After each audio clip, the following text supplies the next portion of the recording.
what are maybe some of the most common mistakes that you see Amazon sellers making today? And then what would be your tips to correct those mistakes?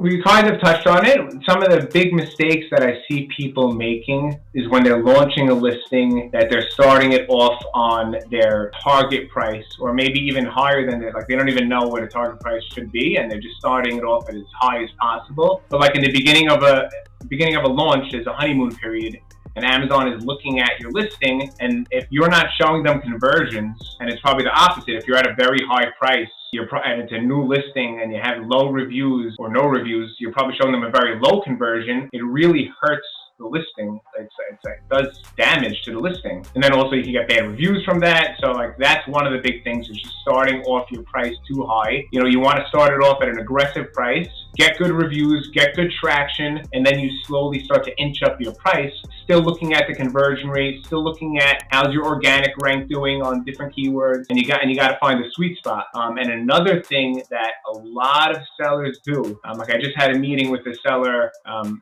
hour before our call, and you know, we've been working together maybe for 8 or 9 months, and the sales are increasing on a lot of different products, but we're always finding ourselves where we have 2 weeks worth of supply, and it's like we need to send in a nice amount of stock where we're anticipating some sort of growth. Because if you're just going to send in the bare minimum, and then all of a sudden we see that, you know what, this week Amazon boosted our rank organically for this word, and now we're selling a lot more units, and then if you run out, it's game over. If you run out, that's it. You disappear off. If you have a single ASIN, it disappears completely. And then if people that are selling clothing, like I'm sure you've heard it a million times, like you could be selling clothing and you have a listing of a lot of colors, a lot of sizes, and you sell out of your one MVP, like your best selling ASIN, and the whole listing crashes because Amazon's keywords, they're ranking you on child ASINs. You know what I mean? So like your main child ASIN might be ranked for one keyword, like very, very high up. And then if that sells out, like it's